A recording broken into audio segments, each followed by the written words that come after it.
വിഴിഞ്ഞം അന്താരാഷ്ട്ര തുറമുഖത്തിൽ ഇതുവരെ ആകെ 774 പേർക്കാണ് നിയമനം നടന്നതായും അതിൽ 69% കേരളത്തിൽ നിന്നുള്ളവരുമാണെന്നാണ് തുറമുഖ വകുപ്പ് മന്ത്രിയായിട്ടുള്ള VN വാസവൻ പറയുന്നത്.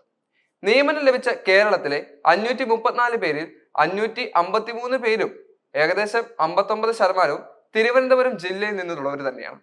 ഇതിൽ വിഴിഞ്ഞ നിവാസികളായ 286 പേരുമുണ്ട്, അതായത് 37%. ഇവർക്കെല്ലാവർക്കും തൊഴിലവസരം ലഭിച്ചിട്ടുമുണ്ട്. വിഴിഞ്ഞം അന്താരാഷ്ട്ര തുറമുഖം യാഥാർത്ഥ്യമാകുമ്പോൾ പ്രാദേശികമായി അനവധി തൊഴിലവസരങ്ങൾ ലഭ്യമാകുമെന്ന സർക്കാർ പ്രഖ്യാപനം കൃത്യമായി നടപ്പിലാക്കിയിരിക്കുകയാണ് ഇപ്പോൾ. വിഴിഞ്ഞം സ്കിൽ ഡെവലപ്മെന്റ് സെന്ററിൽ പരിശീലനം പൂർത്തിയാക്കിയവർക്കുള്ള സർട്ടിഫിക്കറ്റ് വിതരണവും പ്ലേസ്മെന്റ് പ്രഖ്യാപനവും വിഴിഞ്ഞം തുറമുഖ ഓഫീസിൽ നിർവഹിക്കുകയായിരുന്നു മന്ത്രി. നമ്മുടെ യുവജനതയ്ക്ക്, പ്രത്യേകമായി തീരദേശ മേഖലയിലെ യുവജനങ്ങൾക്ക് നൈപുണ്യ പരിശീലനത്തിലൂടെ തൊഴിൽ സാധ്യതകൾ തുറന്നിടുന്ന വലിയ കേന്ദ്രമായി മാറുകയാണ് അസാപ്പിന്റെ ആഭിമുഖ്യത്തിലുള്ള വിഴിഞ്ഞം സ്കിൽ ഡെവലപ്മെന്റ് സെന്റർ.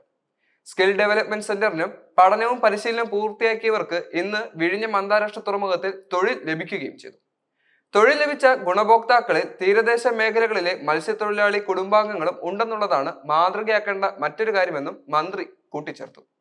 2028 വിഴിഞ്ഞം പോർട്ട് പൂർണ്ണ സജ്ജമാക്കുക എന്ന ലക്ഷ്യത്തിലാണ് സർക്കാർ 2024 ജൂലൈയിൽ ആരംഭിച്ച ട്രയൽ റൺ വിജയകരമായി പൂർത്തിയാക്കുകയും 1 ലക്ഷത്തിൽ പരം കണ്ടെയ്നറുകൾ ഈ വർഷം മാർച്ചിൽ തന്നെ എത്തിച്ചേരുകയും ചെയ്തത്. റോഡ്, റെയിൽ കണക്ടിവിറ്റി പ്രാവർത്തികമാക്കി ചരക്ക് ഗതാഗതം സുഗമമാക്കുമ്പോൾ വിഴിഞ്ഞം അന്താരാഷ്ട്ര തുറമുഖം കേരളത്തിന് മുൻപിൽ വലിയ വികസന സാധ്യതകൾ തുറന്നിടുകയും ചെയ്യും. രാജ്യത്തിന്റെ ചരക്കു നീക്കത്തിന്റെ വലിയൊരു ഭാഗം കൈകാര്യം ചെയ്യാൻ വിഴിഞ്ഞത്തിന് സാധിക്കുകയും ചെയ്യും. അതോടൊപ്പം തന്നെ നിരവധി തൊഴിലവസരങ്ങൾ സൃഷ്ടിക്കാനാകുമെന്നും മന്ത്രി കൂട്ടിച്ചേർക്കുകയും ചെയ്തിട്ടുണ്ട്. വിഴിഞ്ഞം സ്കിൽ ഡെവലപ്മെന്റ് സെന്ററിൽ പരിശീലനം നേടിയ 8 ഇന്റേണൽ ട്രാൻസ്ഫർ വെഹിക്കിൾ ഡ്രൈവർമാർക്കും 6 ലാഷർമാർക്കും സർട്ടിഫിക്കറ്റും പ്ലേസ്മെന്റും ഓർഡറും മന്ത്രി നൽകി കഴിഞ്ഞു. വനിതാ കൂട്ടായ്മയായ വി സ്മാർട്ടിന് പോർട്ടിലെ മുഴുവൻ ശുചീകരണ ചുമതല നൽകിക്കൊണ്ടുള്ള കരാറും മന്ത്രി കൈമാറിക്കഴിഞ്ഞു.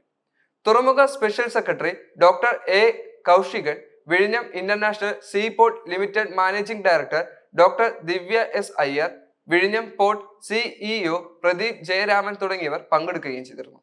വിഴിഞ്ഞം കമ്മ്യൂണിറ്റി സ്കിൽ പാർക്ക് വഴി ലാഷർ, ITV ഡ്രൈവർമാർ, ഹൗസ് കീപ്പിംഗ് എന്നീ മേഖലകളിലാണ് പരിശീലന കോഴ്സുകൾ നടക്കുന്നത്. പരിശീലനം പൂർത്തിയാക്കിയ 3 ബാച്ച് ITV, 2 ബാച്ച് ലാഷർ കോഴ്സുകളിലെ മുഴുവൻ പേർക്കും വിഴിഞ്ഞം പോർട്ടിൽ ജോലി ലഭിക്കുകയും ചെയ്തിട്ടുണ്ട്.